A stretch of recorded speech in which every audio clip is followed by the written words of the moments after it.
Thank you for joining us today.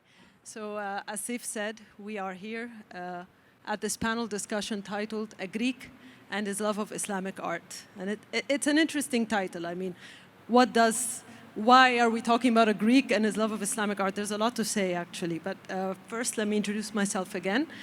أنا ياسمين الضرغامي. I am founder and editor of Rawi. It's a history and heritage publication, an Egyptian history and heritage publication based in Cairo, founded in 2010. And today we're going to be talking about a very interesting man. It's too much of an echo, is there?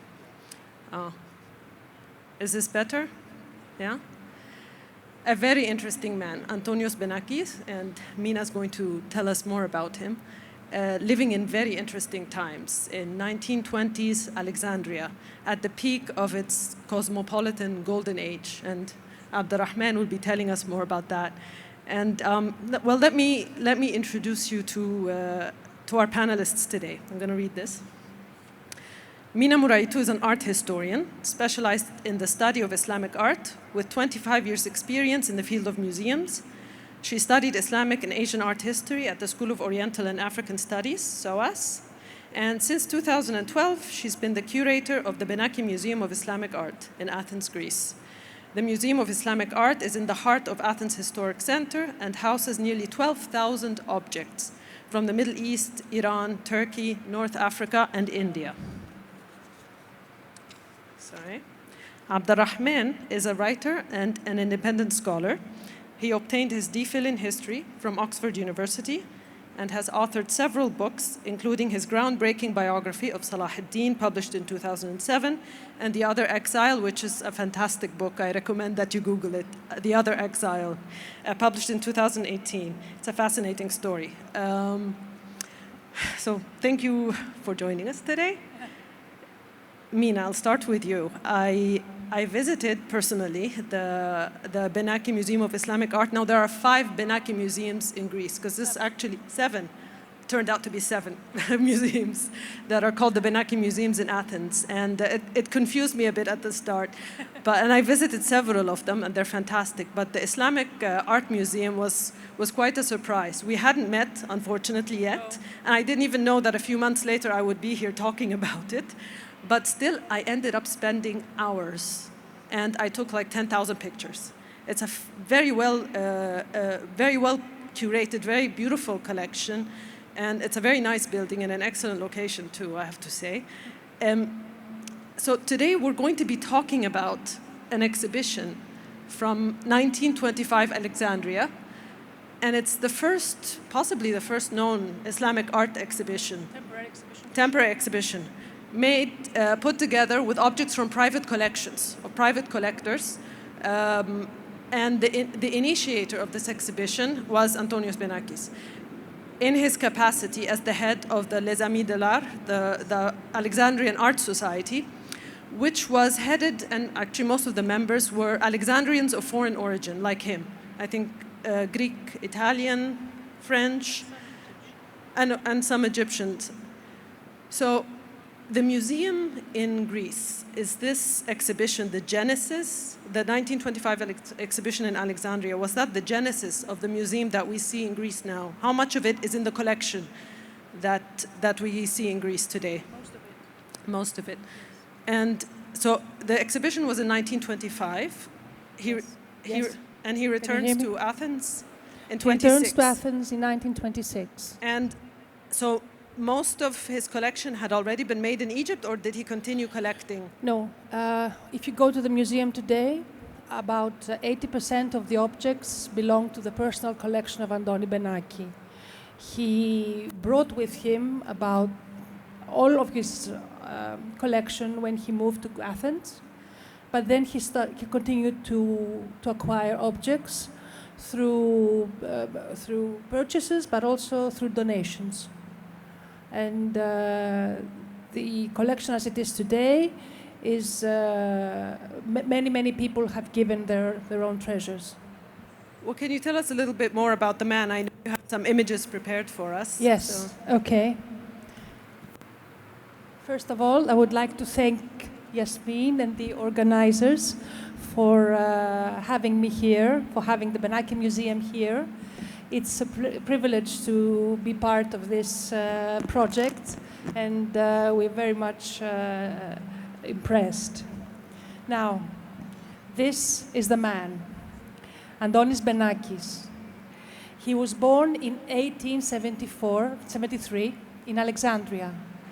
He's a second-generation Greek, and he is a very special man. He was educated first in the Jesuit college, and then he didn't do very well. And he was sent off to Liverpool. As you see the first image, you see him as a child.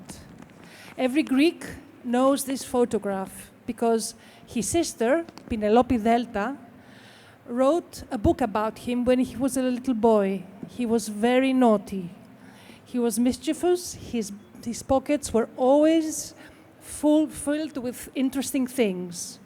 The book is called Crazy Andonis, or in Greek, Trelandonis. As he was growing up, though, as I said, he studied in the Rosal College near Liverpool. And then he moved back to Egypt to work in the family firm. The family firm was established in 1863 by his father and his brother-in-law, Horemis Benakis and Company. As a Greek, he contributed to all the struggle of the Greek nation to take back a lot of lands. And he joined the Macedonian struggle. He was part of the Turkish-Greek War of 1897. And he was also voluntarily took part in the Balkan Wars. But apart from that, he was a big supporter of scouting. And you can see in the fourth image him as a scout. And actually, he introduced scouting to Greece when he came back. He was always impeccably dressed, and you can see him in image number 5 with a very famous dog called Mangas. And Penelope Delta wrote a book about that dog as well. And he was a sailor. He loved sailing, and he played polo in Egypt. Here you see the whole family. In the middle, it's the parents and the children. Except Andonis, his brothers and sisters were also collectors. On the top left is Alexandros Benakis, who was collecting Islamic ceramics. His Penelope Delta is just here. This is the 2 books, Trelandonis and Mangas. And she's pictured here with her brother. Argini Salvagou, she was the youngest and the most beautiful woman that ever was. And she collected Qajar jewelry that are today in the Benaki Museum. And Alexandra Horemi is on the other side, again, a collector. They were part of the cosmopolitan life of Alexandria. Their business was cotton, was very profitable. They were very affluent, and they lived very much in this cosmopolitan atmosphere. Also, they all had a sense of duty of giving to the community. So in Alexandria, they sponsored hospitals, orphanages, and educational institutions. And they continued to do so once they moved to Greece. 1924, Andonis Benakis with some friends of his, they set up the Les Amis des Arts. You see here a cartoon by a Greek, his name is Kimon Marengo. As a young boy, he was making cartoons in Alexandria, and then he moved to England, 1929, I think. And you see here the members of this society. This society was, another similar society was formed earlier in Cairo, and these societies were modeled on private clubs like the ones in Europe, and they organized exhibitions, encouraged art, and made lectures. So here you see Andoni Benaki on the far side holding a brush. Above is Christophoros Nomikos, another Greek, which I'm going to talk about a bit later. And then you have Augustinos Synodinos, Georges de Menasque, who's painting the ceiling, and other members. And as you see, you can see what this society was about: lectures, contemporary art, and antiques. In 1924, they made their first exhibition, which was dedicated to a Russian avant-garde painter called Ivan Bilibin. He's the one he was a designer, so he was the one who designed the logo of the Les Amis des Arts, which is here in a pharaonic theme. And after this exhibition, the second one was the exhibition of Islamic art. It was situated at Rusius Street, which is Nuh Effendi Street today, and it housed about 470 objects. 24 were the lenders, and mostly private collectors.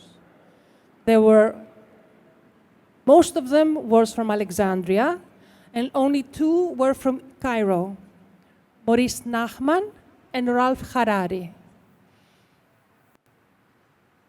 It was, the exhibition spanned in 6 rooms, and objects were exhibited with their kind.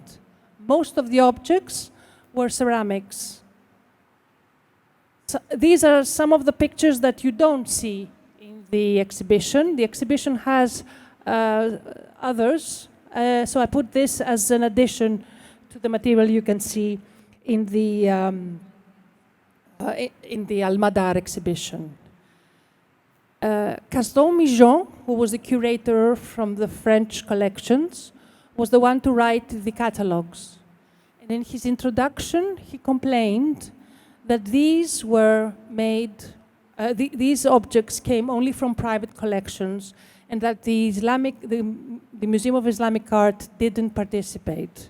This is true, they didn't participate, but I think the main reason is because that period was a period between the change of directors. Ali Barkat Bey had died, and it was before Gaston Viette became the next director. This exhibition was made to familiarize the public with Islamic art. Like this exhibition, it happened in the spring. It was from 10th of March until the 9th of April, and it was so successful that it had to be extended for another 10 days. It is interesting because in Alexandria, you don't really associate with Islamic art. The only museum there was the Museum, which was dedicated to Greek and Roman art. And everybody was talking about Tutankhamun and the discovery of the tomb. So this was a very special exhibition. And as Yasmine said, it's the first exhibition that happened in Egypt from private collections, and apart from the Museum of Islamic Art, I don't think there was another exhibition before that. These are the 2 catalogs. The first catalog is the small one that circulated with the exhibition, and it has entries of all the objects, but without pictures. The cover was designed by Ivan Bilibin, again. And the second, which is the bigger one, which is in the exhibition, was produced a year later, in 1929, in Paris. In that catalogue, you have 60 illustrations of objects. The official photographer was a Swiss called Pierre Racine, and he made many pictures of all the objects, and actually of all the Benaki collection. And there's a quote in the newspaper that says, "I'm making these pictures so the memory of those marvels quickly scatter before the memory of these marvels quickly scatter to the four corners of the sky." So Pierre Racine was the one who took all these pictures. Andoni Benaki had an archive in his museum, and you could order pictures of his collections, and these the negatives are still in the photographic archives of the Benaki Museum. It is rather uncommon for a Greek to be interested in Islamic art. Andoni Benaki was passionate about art. He lived in Egypt, and he was accustomed to all these lovely objects and architecture. He frequently traveled to Cairo. He also traveled in Europe. With his sister, they visited the 1889 World Fair in Paris. They followed exhibitions, and here are just some of the catalogs that were in the Benaki collection. He would have gone to the Munich exhibition in 1910, and probably in the Paris exhibition in 1903. He was a cosmopolitan. He had the profile of an European collector. He was following all the current events, and also he would witness the creation of the European museums. And this is something that is very important, I think, in his profile. This is his very good friend, Christophoros Nomikos. And why do I speak about a second Greek? Because he is very important. He is a businessman, a historian, and what I read from newspapers, a very popular lecturer. He was speaking very nicely. He was interested in Byzantine and Arab history. He's the first Greek to write the history of the Arabs in the Greek language. He wrote on ceramics, Ottoman ceramics, and the imitations of ceramics. He wrote on archaeology. He wrote on Fustat, all that in the 1920s. Here you see him in a sketch by Kimon Marengo, Kem, and he says, Christophe l'Apostat, Grand Sheikh de Fustat. And on the other picture you see him with his collection of Iznik ceramics. They were very good friends with Andoni Benaki. They co-organized the exhibition. And I think the relationship between those men, they were influenced one by the other, and they had this interest on Arab history and Islamic art.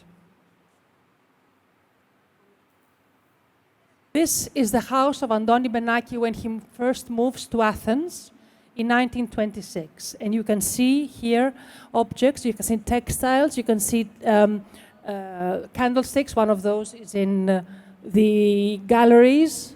I think it's the Ilhanid in the third gallery. It's very interesting to read to you something that Andoni Benakis wrote to another collector. His name was George Morphopoulos. He was a very, very important collector of Chinese art, and he was living in Liverpool, and he wanted to donate it to the Greek public. So they were friends with Andoni Benaki, and I think it's very characteristic of what he writes. Let me express to you, as a Greek, my gratitude and congratulations for your noble initiative and for the sentiments which prompted the donation of such importance, i.e. the Chinese collection. Let us hope that your example will be followed by other expatriates and that by their additions to your donation, a great national collection will be formed. His idea of creating a museum was always on his mind. And when his father died in 1929, he turns the family home into a museum. And in 2 years, the Benaki Museum opens to the public, and here he is among the objects that, as they were exhibited from 1931 until 1990. After that, the Benaki Museum was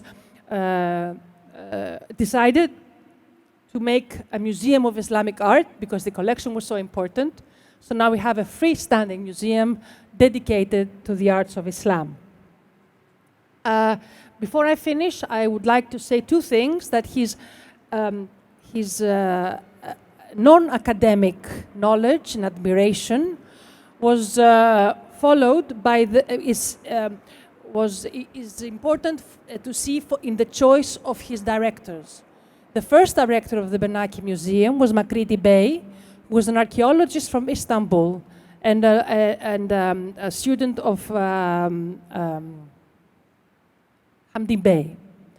The second director, Manolis Hadzidakis, was sent to Europe to study, and he studied with Byzantine studies in Paris, and then he was sent to Berlin to study with Ernst Kühnel, a very famous professor of Islamic art.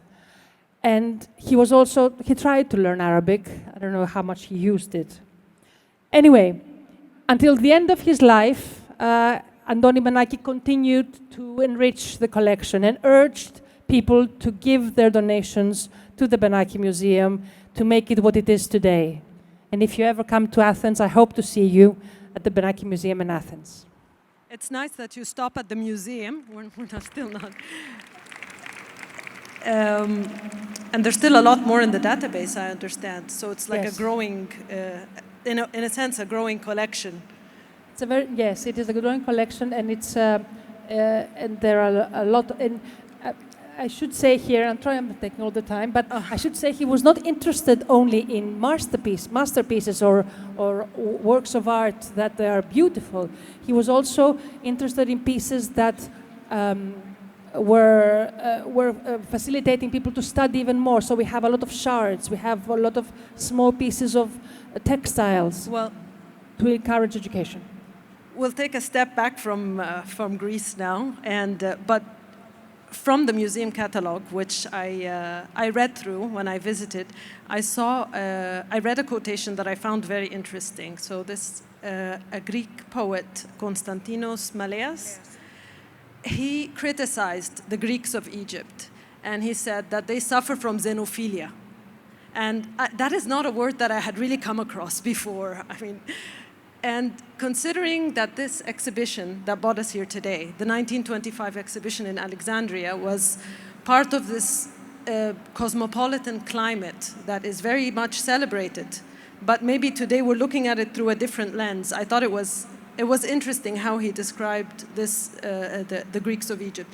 Do you agree with him? Would you use that word to describe the foreigners who lived in Egypt, that they were they suffered from xenophilia?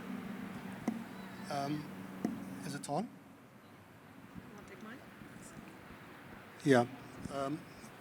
Well, first of all, I'd like to thank the Diriyah Foundation for organizing this wonderful event. The thing about Alexandria in the 1920s is that it was a fabulously wealthy place. Wealthy almost beyond imagination. And the reason for that is, as Mina said, it was the cotton industry.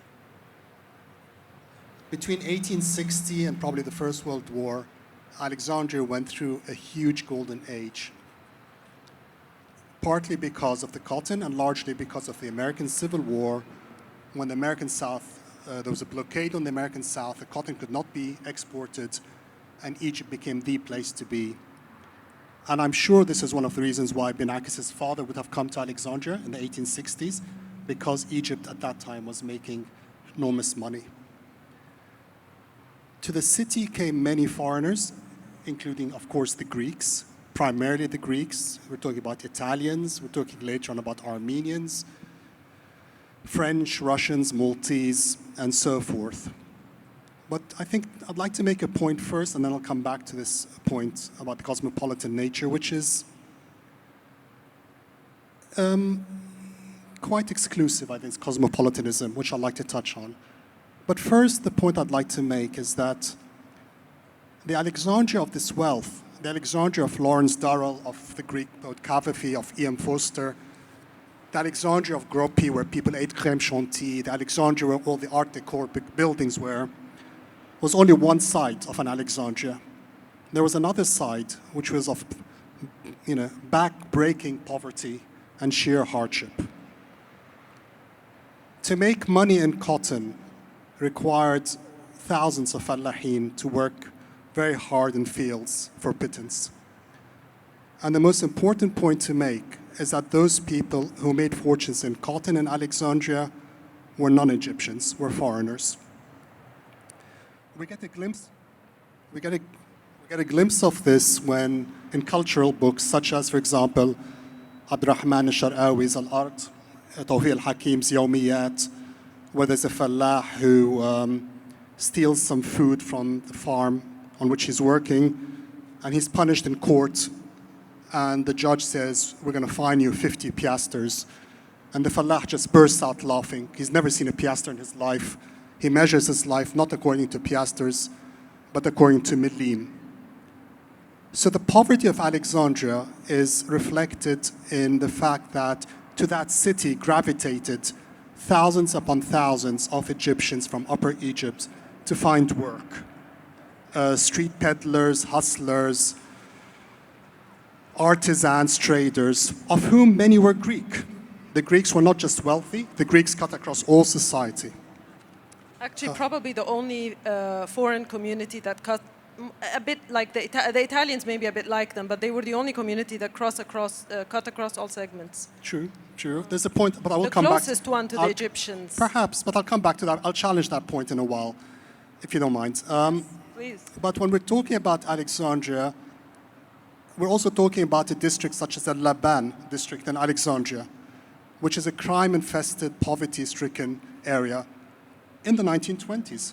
And I can assure you that in early 1920s, if I can just go on a side track, in the early 1920s, Binakis, as most Egyptians living in Alexandria, were fascinated by a completely different story of two sisters who turned out to be serial killers and who killed 17 women, and every Egyptian would know their names, Raya Uskina. They were Alexandria as much as Binakis was Alexandria. Can it be both? It is both. It's multi-layered. And that's the mystery and the enigma of such an amazing city, which of course is ancient. To go back to your point, you could say that the Greeks were the largest community, foreign community in Alexandria. I would challenge that, and this brings back the point of cosmopolitanism.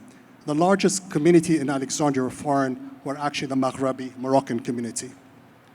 And thus the name Harat al-Magharba, Su' al-Magharba, and so forth. Admittedly, in the 1920s, the number of Moroccans was coming down.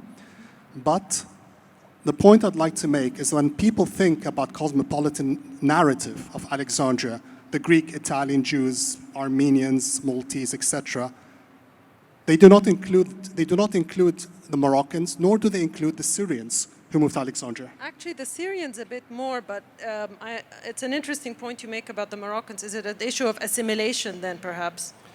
It's because... They're very well assimilated. Partly. I mean, the Moroccans have been coming for hundreds of years. The most important building at Alexandria, of course, built by a Moroccan was, of course, Sidi Abul Abbas al-Mursi, the main mosque of Alexandria, which when the British destroyed in 1882 was rebuilt. But I think because it actually begs another question, which is that when people talk about cosmopolitan nature or narrative of 1920s, what they're really talking about is a multi-layered colonialism of the city. And by that, I mean the foreigners living in Alexandria, as they're living in Egypt, benefited from something called the capitulations, which were negotiated with the Ottoman Empire. The foreigners did not pay tax. They had the business benefits. On top of that, they were not tried in the same courts as Egyptians, the mixed courts. So if you're a foreigner, you committed a crime, you were not tried in the courts that the Egyptians were tried in, which were the native courts. They were tried, if you were British, you were actually tried in a consular court, and of course you're invariably found innocent. Now, to go back to this point about Alexandria and the Moroccans and the Greeks, and it was a real melange, and it was an amazing, amazing period, a decade. I'd say a pivotal decade, and I think Mina pointed to this fact that Egypt was undergoing seismic shift from the 1919 revolution, when the Egyptians said to the British, enough of your duplicity, enough of your broken promises, we want our independence, until finding its identity culturally in 1922, the King Tutankhamun, discovery. And Egypt was struggling. The Egyptians were not just trying to claim their future, they were also trying to claim their past. Was Egypt an Islamic country? Was it an Arab country? Was it a Pharaonic country? Just to give you a very quick example, one of the most famous Egyptian of that decade, Saad Zaghlul, the head of the Weft Party, dies in 1927. He's buried in a Pharaonic mausoleum, which is quite, if you think about it, it's crazy, because from the 30s and 40s, everyone is buried in Islamic mosques. The 20s was a turning point for Egypt. But the point I'd like to go back to and insist upon is that the cosmopolitan narrative often overlooks or insists upon a narrative of decline, Islamic decline. So we're talking about ancient Egypt, we're talking about Alexander, we're talking about Hellenism, and then the narrative of an Islamic decline until Napoleon's arrival in 1798. I would challenge that and say that the real Alexandria, of which Benakis grew up, and to be fair and to give him tremendous credit, he sensed this. To go against the current and to organize an exhibition on Islam in the 1920s took courage. He was a Greek when the Greeks and the Turks were at war just 2 years earlier. The Greeks attacked Turkey, as we know. They tried to capture Izmir and so forth, and the rise of Mustafa Kemal Atatürk. The Alexandrians stood up and were supporting the Turks on this. There were people demonstrating in Alexandria against the Greeks. And Benakis would have sensed this. Of course, he was involved in the Balkan Wars. But to take, again, a step back, Alexandria was a profoundly Arab and Muslim city which was built on Islamic scholarship throughout its centuries. Alexandria has always been a bastion of Sunni orthodoxy and a bastion of Egyptian nationalism. In my book on Salah ad-Din, when Salah ad-Din lands in Egypt, at that time under Fatimid Shia rule, it is to Alexandria that he goes. Alexandria is the first city where the madrasas are built. In 1882, Alexandria is the first city to rise up, and the British had to bomb Alexandria to submission. 1919, the Alexandrians were the ones who stood up. 1920 and 21, when Saad Zaghlul was exiled, it was the Alexandrians who stood up. I could go on. King Farouk, when he left Egypt, he left from Alexandria. When Abdel Nasser decided to announce the nationalization of Suez, he chose Alexandria. So I think when we talk about the 1920s and this incredible decade of cosmopolitan, the real question that I struggle with is how much of Alexandria's Arab and Islamic history has been written out. Well, which actually begs us to ask the question, why were they collecting Islamic art? Why were Greeks organizing an Islamic art exhibition in the 1920s? Very soon after the Turco-Greek War, there were so many open wounds. Why Islamic? Well, I have to, there are several points. The first point is that for many Greeks, some of those objects were not purely Islamic. As we take the Iznik ceramics, which were called Rhodian, and many Greeks, some until today, will tell you, yes, they were made in Iznik, but the potters they were also involving Greek potters. But the and title of the Armenian. catalog is Muslim art. I'll get to that. Ah. And the textiles. The textiles, some would believe that they are the tradition of Byzantine embroidery that is inherited by Islam. So maybe that's where the starting point. But Benaki, and because Christophoros Nomikos published, knew that these were Ottoman. But I think what Andoni Benaki was, first of all, he was a man who loved nice objects. But secondly, what I think is that he wanted to show the traditions of Eastern Mediterranean. And then he caught up with, as all collectors do, with beautiful objects. And he couldn't stop buying. It's interesting to quote you, in 1930, he was fixing his museum and he was spending, and he writes to one of his dealers and he says, I'm going to Egypt for work, but I'm not going to Cairo. I'm staying in Alexandria because if I see something nice in Cairo, I have to buy it and I have no money. It's just very familiar thoughts. Yes. Now, I think also there's another point, because he was Greek, but he was also a European. And Islamic art was fashionable because you had the European museums that also were building their Islamic collection. And we know that, that dealers and curators were in Egypt at that time collecting Islamic art. The V&A, Chester Beatty, we have many scholars there that came and bought objects that are now in European collections. Well, an Alexandrian historian I know told me, I asked him what he thought of the collecting tastes of the foreigners in Egypt in general at the time, and the Greeks in particular. And he said, well, those in Alexandria collected a lot of Islamic art because for them it was exotic. The Greek, the Hellenic was not as interesting to them, according to what he said. In Cairo, on the other hand, they weren't as interested in the Islamic because that was mundane and everyday, it was everywhere. How much do you agree with that? In Cairo, there was, Andoni Benakis was asked to take the exhibition in Cairo so it can be viewed among the beautiful buildings and atmosphere. This never happened. And then Andoni Benaki was also proposed by his friend Martin to have the same exhibition in Athens when he moved there. And Benaki writes, an exhibition of Islamic art in Athens will not be possible at the moment. The circumstances are not the same as in Alexandria. So he didn't do it, but the Islamic collection was exhibited just after the Byzantine galleries on the first floor, and in some areas they were intermingling. I think he wanted to, as I said, endow the Greek public with a national collection, and he was very much into education and in the arts and crafts aesthetic. A lot of artists in the 1930s were inspired by objects in the Benaki collection. So just to sum up why he did it, I think because he saw an opportunity. He saw an opportunity to do it in 1930s. Well, I know we don't have a lot of time, so I'm just going to ask one last question.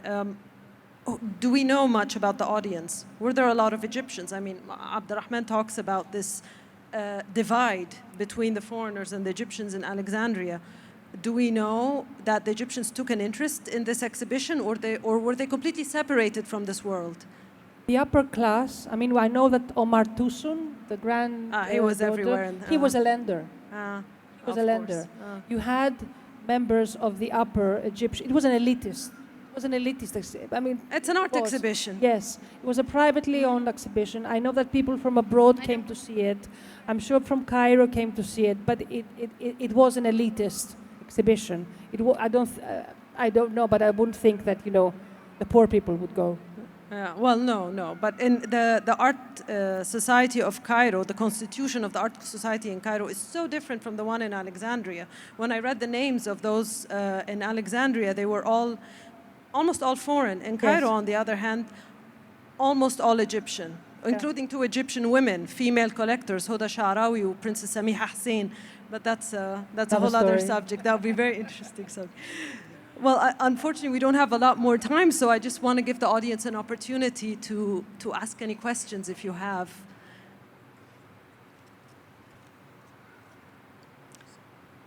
We have one question here.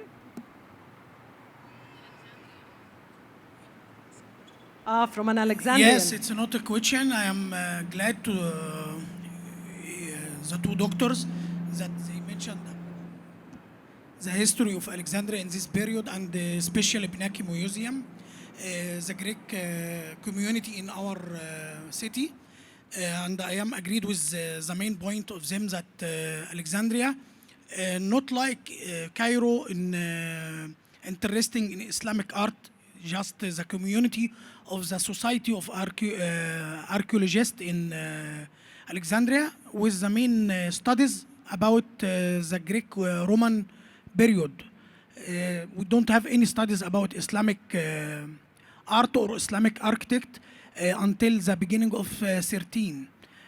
From 20th century, when 18 come to Alexandria and make a new base for Islamic studies about Mamluk period.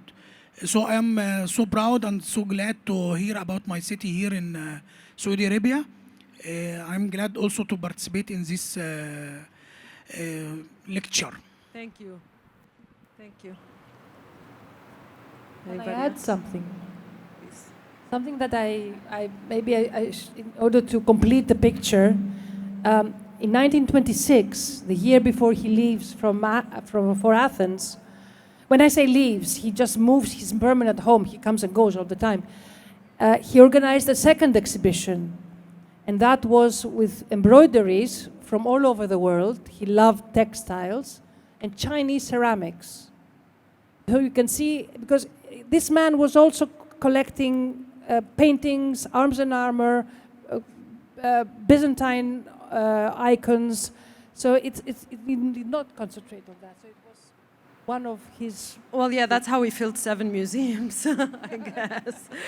Well, if you don't already know, unfortunately we're out of time, but if you don't already know, a lot of the pieces from the 1925 exhibition are on display in Gallery 5.